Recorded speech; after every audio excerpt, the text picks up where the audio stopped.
An anthology of readings of Almighty God's words.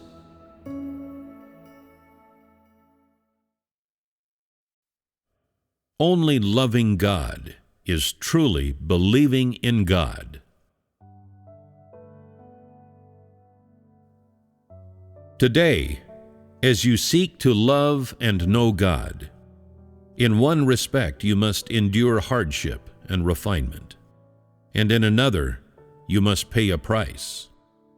No lesson is more profound than the lesson of loving God, and it can be said that the lesson that people learn from a lifetime of belief is how to love God. Which is to say, if you believe in God, you must love God. If you only believe in God, but do not love Him, have not attained the knowledge of God, and have never loved God with a true love that comes from within your heart, then your belief in God is futile. If, in your belief in God, you do not love God, then you live in vain, and your entire life is the most lowly of all lives. If, throughout your whole life, you have never loved or satisfied God, then what is the point of you living? And what is the point of your belief in God? Isn't that a waste of effort? Which is to say, if people are to believe in and love God, then they must pay a price. Rather than trying to act in a certain way externally, they should seek true insight in the depths of their hearts. If you are enthusiastic about singing and dancing, but incapable of putting the truth into practice, can you be said to love God?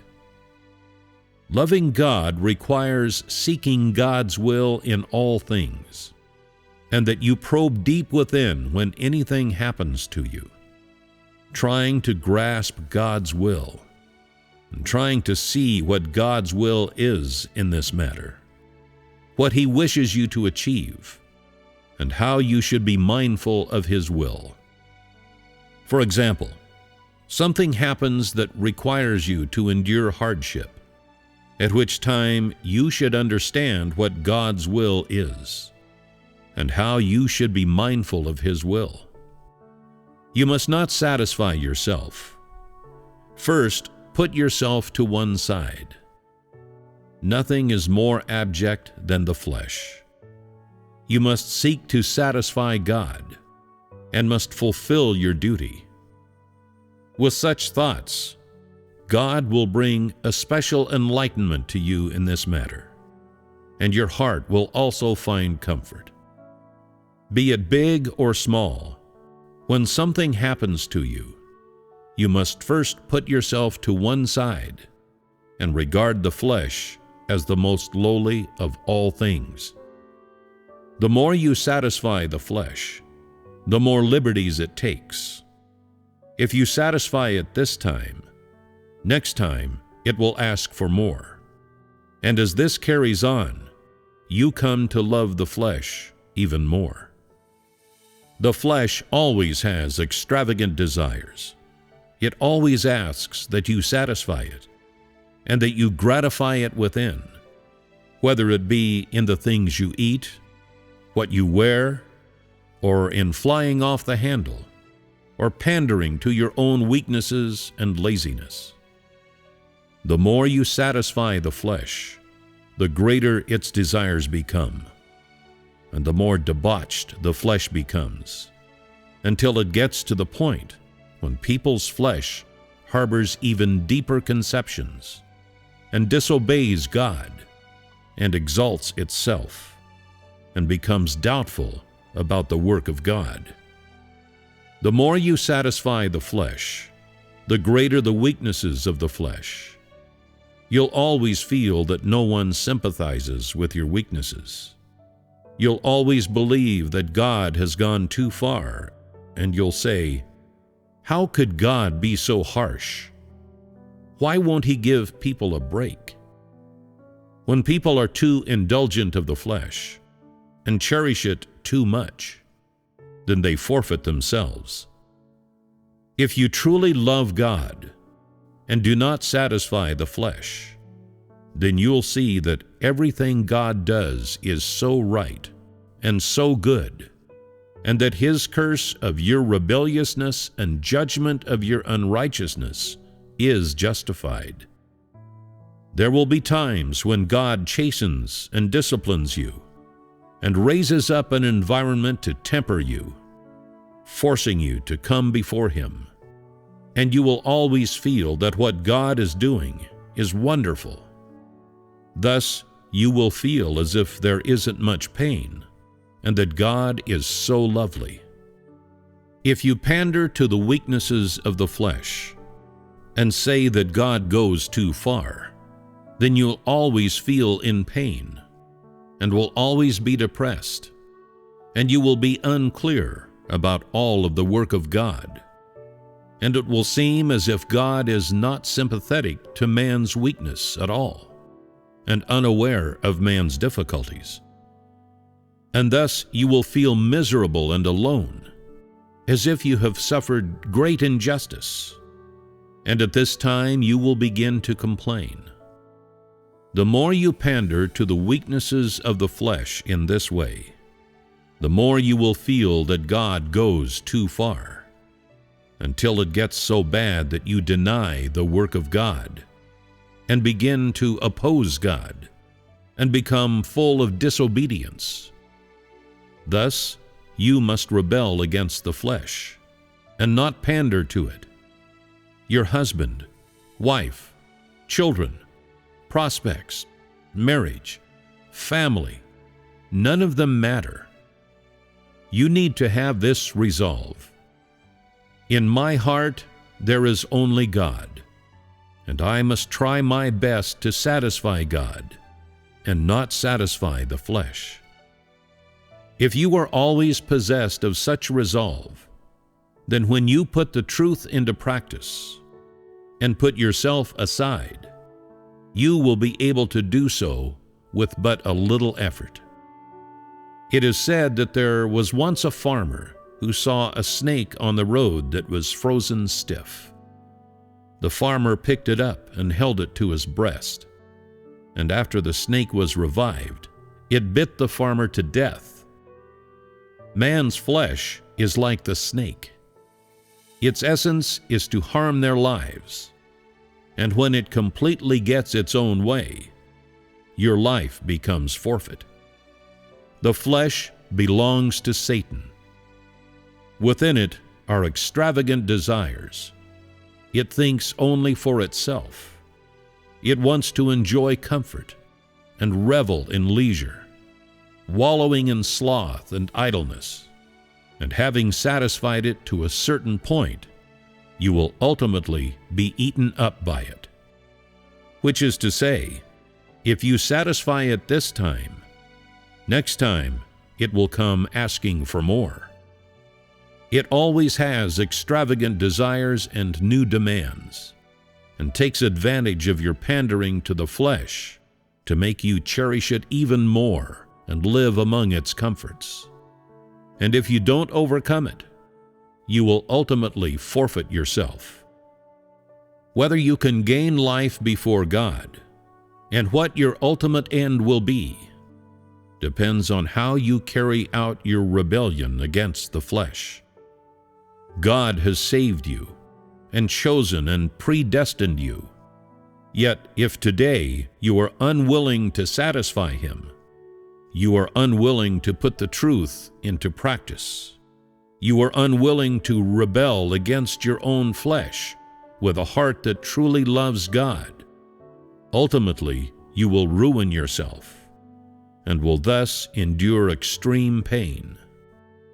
If you always pander to the flesh, Satan will gradually gobble you up inside and leave you without life or the touch of the Spirit until the day comes when you are completely dark inside. When you live in darkness, you will have been taken captive by Satan. You will no longer have God, and at that time you will deny God's existence and leave Him. Thus, if you wish to love God, you must pay the price of pain and endure hardship. There is no need for external fervency and hardship, reading more and running about more. Instead, you should put aside the things within you, the extravagant thoughts, personal interests, and your own considerations, conceptions, and motivations. Such is God's will. God's dealing of people's external disposition is also one part of His work. Dealing with people's external, abnormal humanity, for example, or their lifestyle and habits, their ways and customs, as well as their external practices and their fervency. But when He asks that people put the truth into practice and change their dispositions, what is primarily being dealt with are the motivations and conceptions within them. Only dealing with your external disposition isn't hard. It's like asking you not to eat the things you love, which is easy. That which touches upon the conceptions inside you, however, isn't easy to let go of. It requires you to rebel against the flesh and pay a price and suffer before God. This is particularly so with people's motivations. From the time of their belief in God until today, people have harbored many incorrect motivations. When you're not putting the truth into practice, you feel that all your motivations are correct. But when something happens to you, you will see that there are many incorrect motivations within you. Thus, when God makes people perfect, He causes them to realize that there are many conceptions within them that are obstructing their knowledge of God. When you recognize that your motivations are wrong, if you are able to stop practicing according to your conceptions and motivations, and are able to bear testimony to God and stand firm in your position in all that happens to you, this proves that you have rebelled against the flesh. When you rebel against the flesh, there will inevitably be a battle within you. Satan will try and make you follow it, will try and make you follow the conceptions of the flesh and uphold the interests of the flesh. But God's words will enlighten and illuminate you within. And at this time, it is up to you whether you follow God or follow Satan.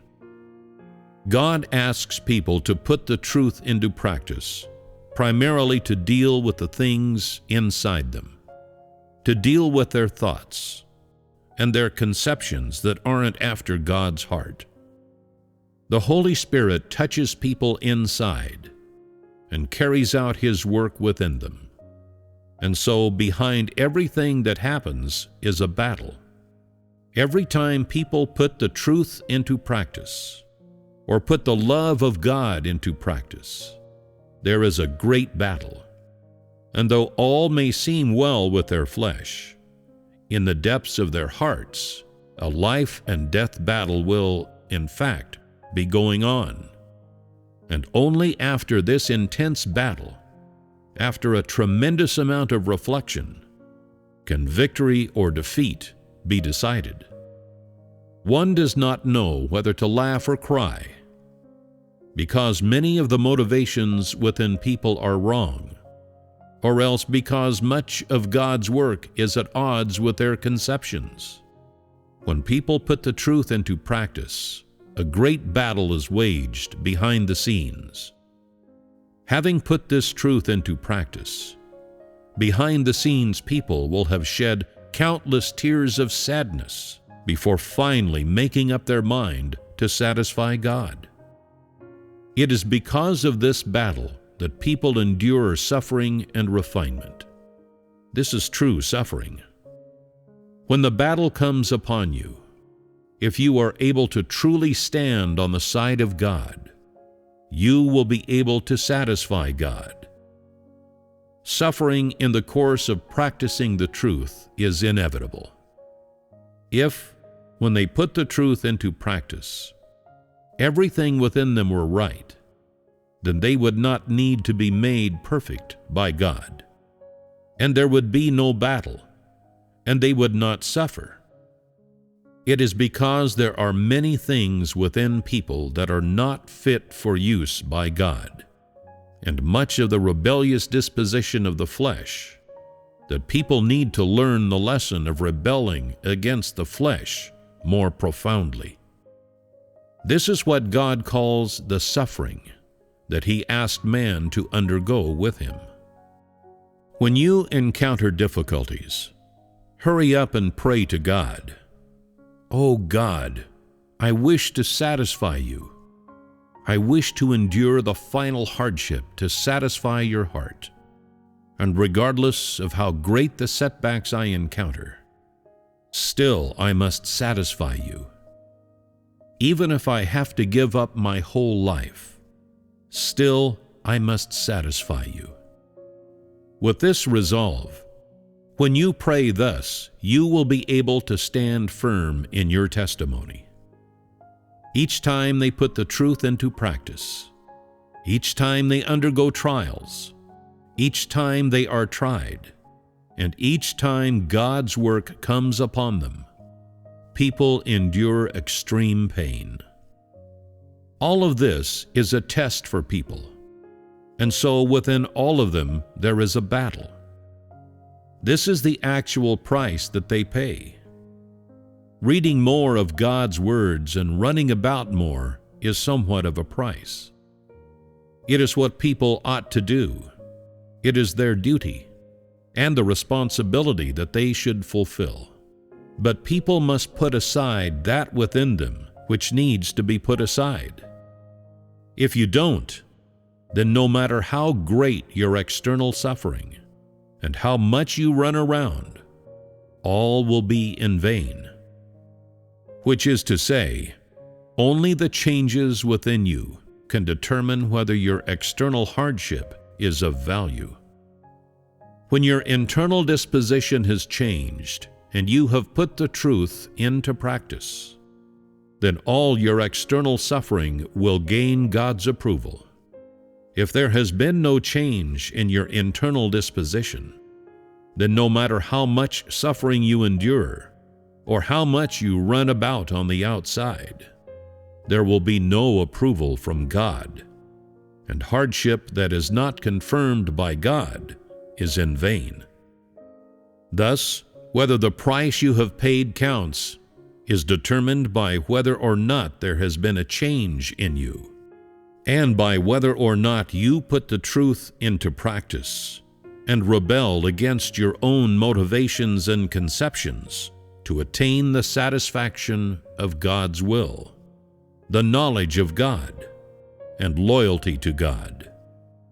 No matter how much you run about, if you have never rebelled against your own motivations, only seek external actions in fervency, and never pay any attention to your life, then your hardship will have been in vain.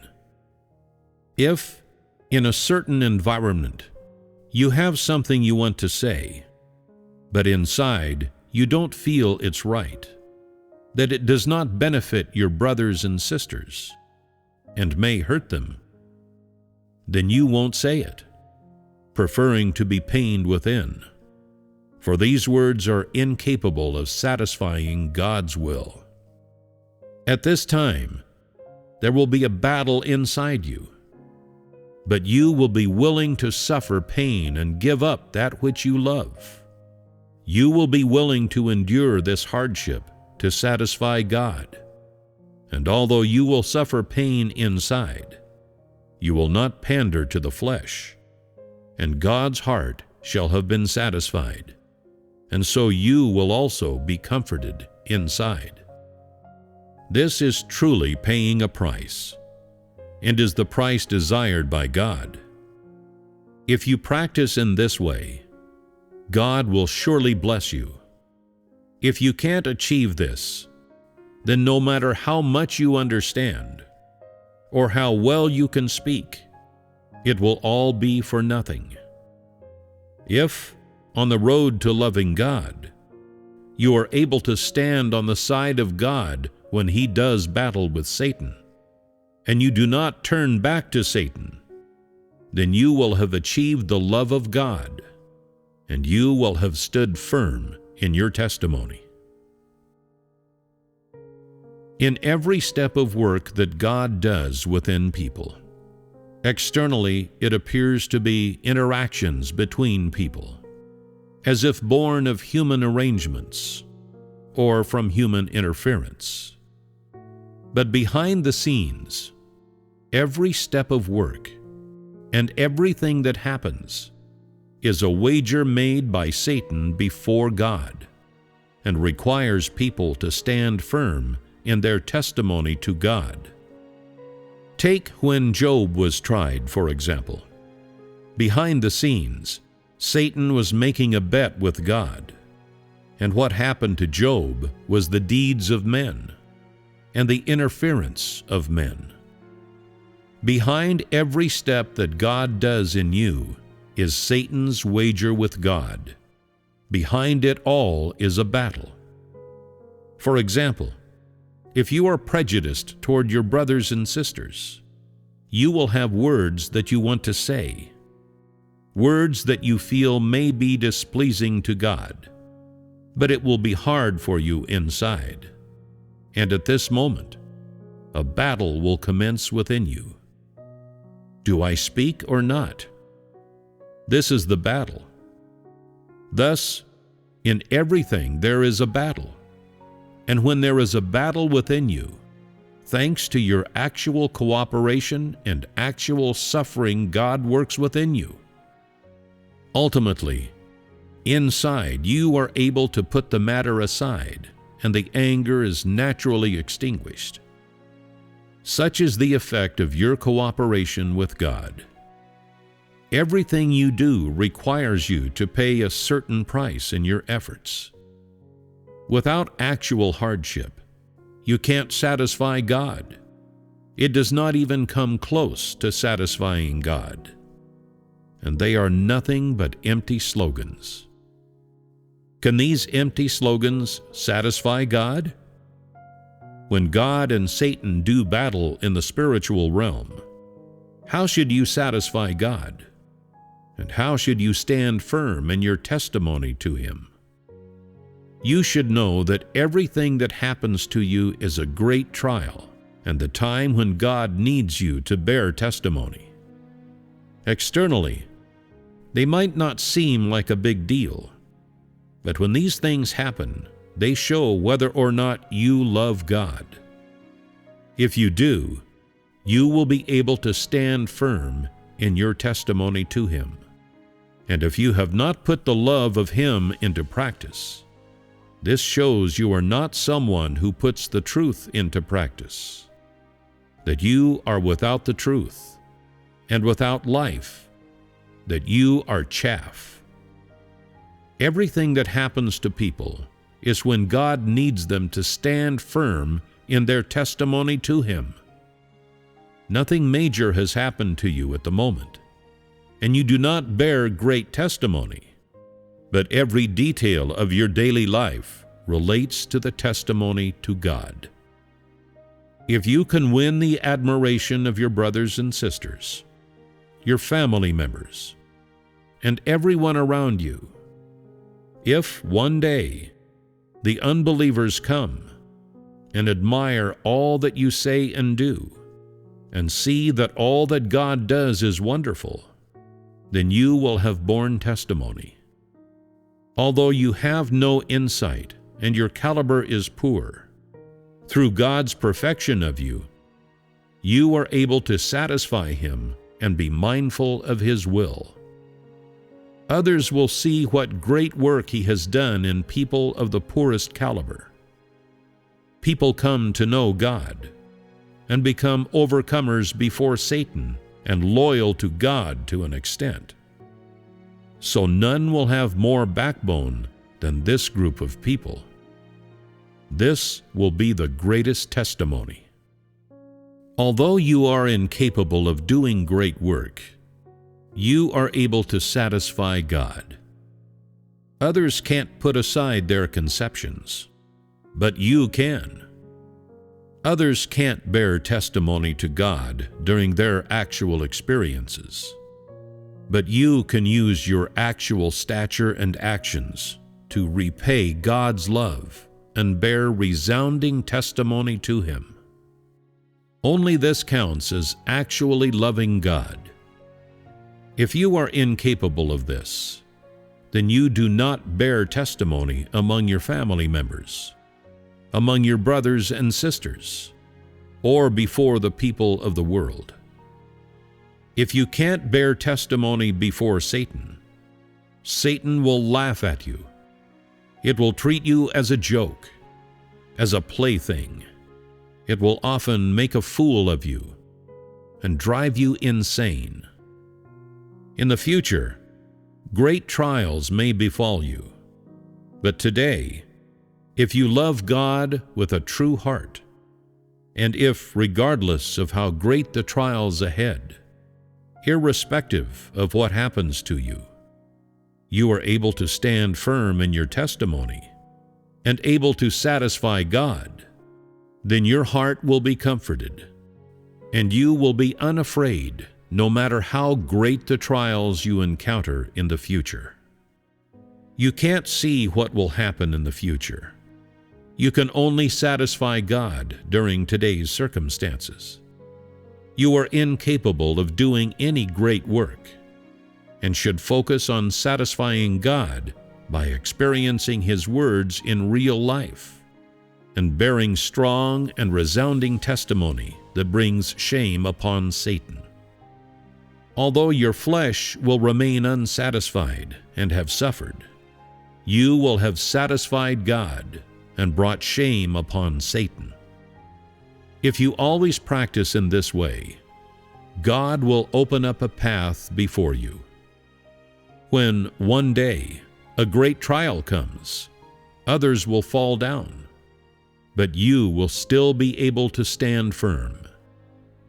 Because of the price you have paid, God will protect you so you can stand firm and not fall down. If, ordinarily, you are able to put the truth into practice and satisfy God with a heart that truly loves Him, then God will surely protect you during future trials. Though you are foolish and of little stature and poor caliber, God will not discriminate against you. It depends on whether your motivations are right. Today, you are able to satisfy God, in which you are attentive to the smallest detail. You satisfy God in all things. You have a heart that truly loves God. You give your true heart to God. And although there are some things that you can't understand, you can come before God to rectify your motivations and seek God's will, and you do everything needed to satisfy God. Perhaps your brothers and sisters will abandon you, but your heart will be satisfying God, and you will not covet the pleasures of the flesh. If you always practice in this way, you will be protected when great trials come upon you. What internal state in people are these trials aimed at? They are targeted at the rebellious disposition in people that is incapable of satisfying God. There is much that is impure within people, and much that is hypocritical, and so God subjects them to trials in order to purify them. But if today you were able to satisfy Him, then the trials of the future will be a perfection for you. If today you are unable to satisfy Him, then trials of the future will tempt you, and you will unwittingly fall down. And at that time, you won't be able to help yourself, for you can't keep up with God's work and are not possessed of real stature. And so, if you wish to be able to stand firm in the future, better satisfy God and follow Him to the very end. Today, you must build a strong foundation. You must satisfy God by putting the truth into practice in all things, and be mindful of His will. If you always practice in this way, there will be a foundation within you, and God will inspire in you a heart that loves Him, and He will give you faith. One day, when a trial truly befalls you, you may well suffer some pain, and feel aggrieved to a certain point, and suffer crushing grief, as if you had died.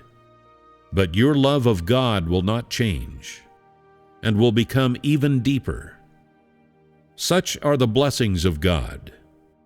If you are able to accept all that God says and does today with a heart of obedience, then you will surely be blessed by God.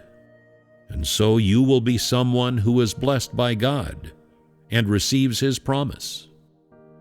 If today you do not practice, when trials befall you one day, you will be without faith or a loving heart, and at that time the trial will become temptation. You will be plunged amid Satan's temptation and will have no means of escape.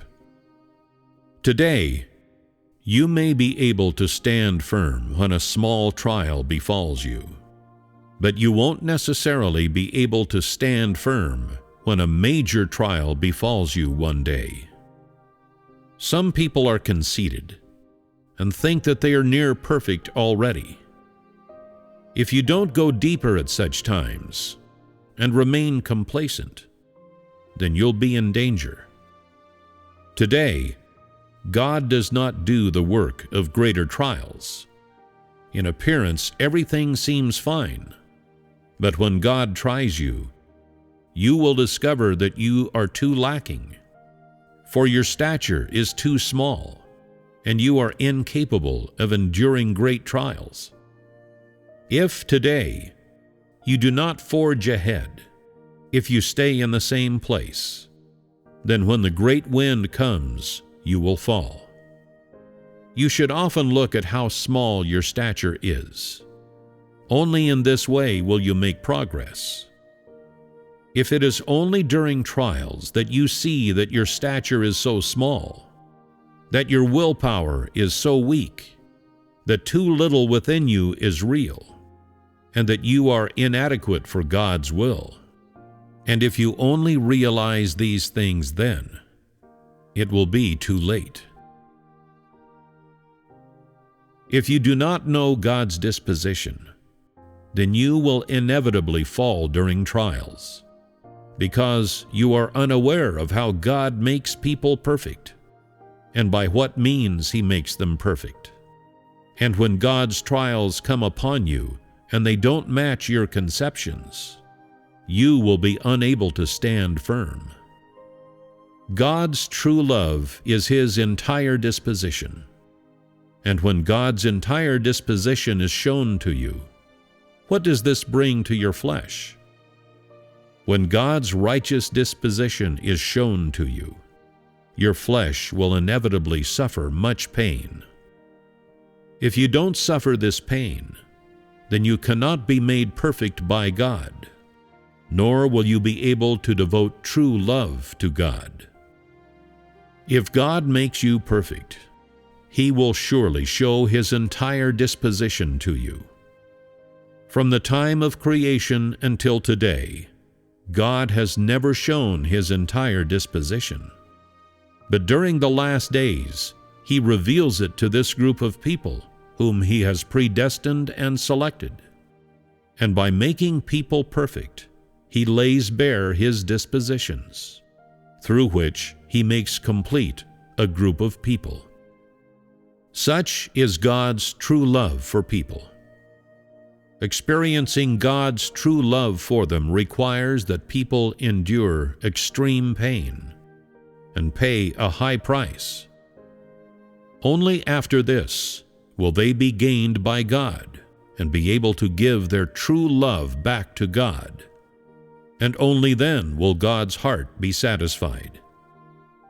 If people wish to be made perfect by God, and if they wish to do His will, and fully give their true love to God, then they must experience much suffering and many torments from the circumstances, to suffer pain worse than death.